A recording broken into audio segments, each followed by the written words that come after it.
This video will take you through the house where the Chan family lived from 1986 to 1993.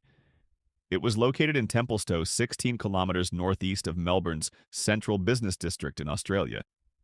At around 9:30 p.m. on Saturday the 13th of April, 1991, Carmen Chan, the eldest daughter of John and Phyllis Chan, got abducted from that home by a man that has not yet been identified. Her body was found almost a year later on Thursday the 9th of April, 1992, in Thomastown, 19 kilometers away. We will go through most of the 15 rooms, including what used to be Carmen's bedroom.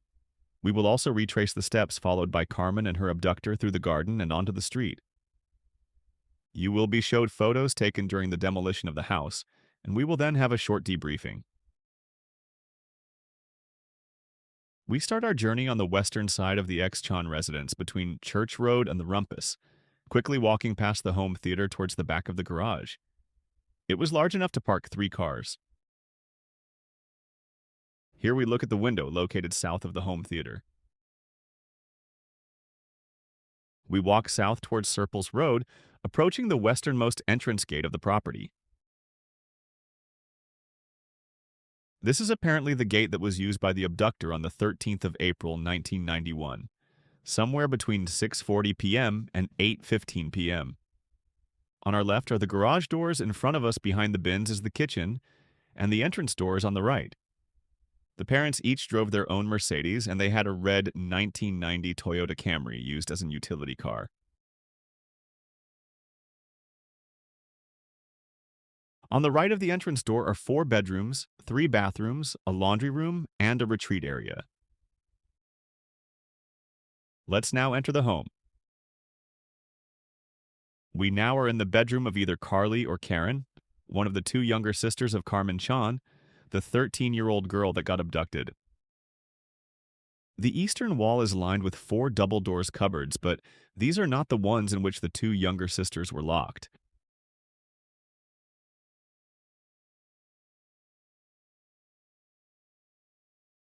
The wall next to where the bed used to be is mounted with an intercom system, allowing people to communicate between rooms. This is a very succinct overview of the center bedroom. It looks very similar to the first one.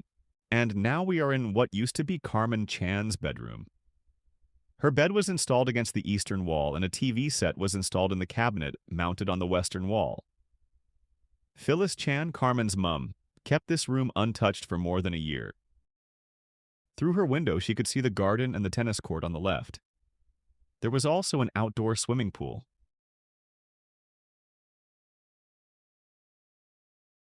We are walking eastward, up the main corridor. On our left are the 3 sisters' bedrooms, and on the right are the 2 bathrooms and the laundry room. The master bedroom is at the very end. Let's have a good look at the retreat area. It was probably used to store a few things. There is a bathroom attached to the master bedroom.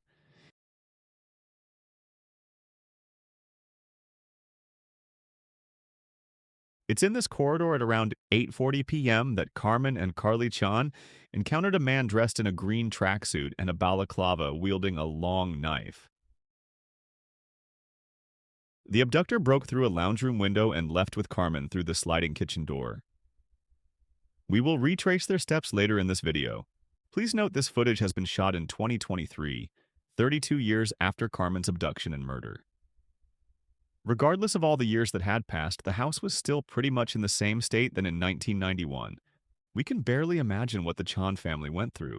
The shock of the abduction, the long wait while police was searching for Carmen, the pain and desperation associated with the loss of a child.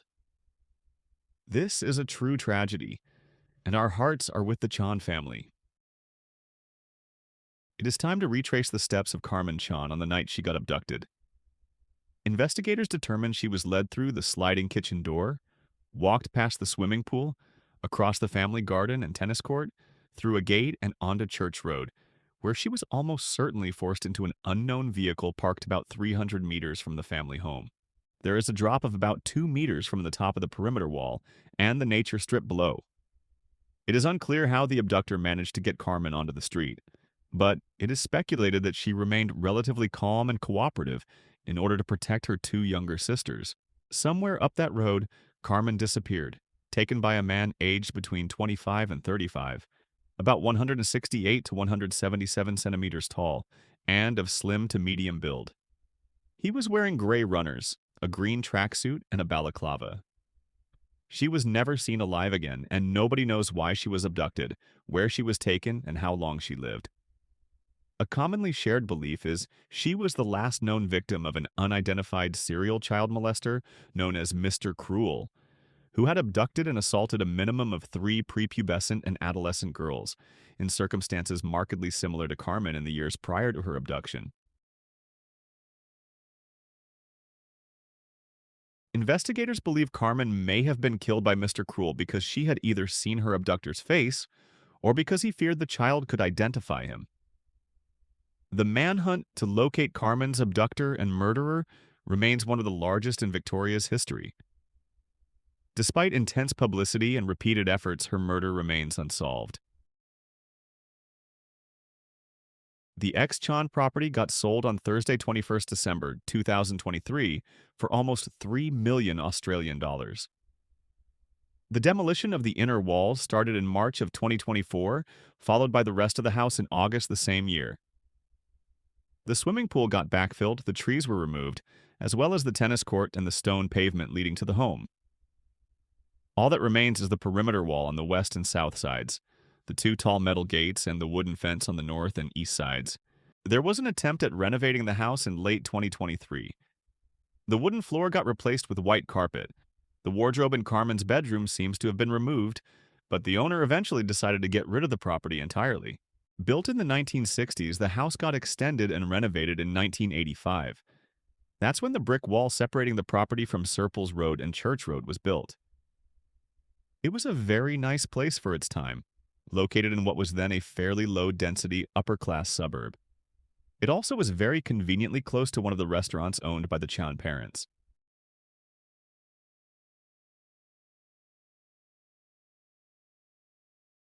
We went through the garden, through the entrance door, walked up and down the main hallway, visited the bedrooms of Carly, Karen, and Carmen Chan, had a quick look at the living room, inspected the kitchen, and even had a glance at the home theater and the rumpus.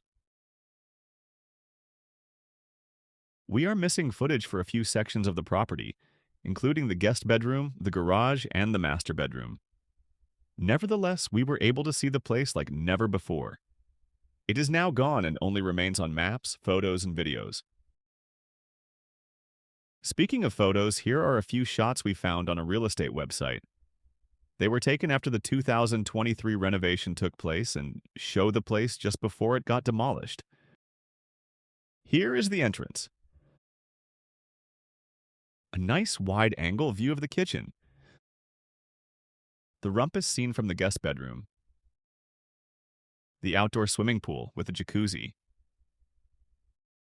The garden was fairly big. Carmen's bedroom is the one on the left border of this photo. The master bedroom is not shown here. The home theater. Back in 1985, flat panel screens didn't exist.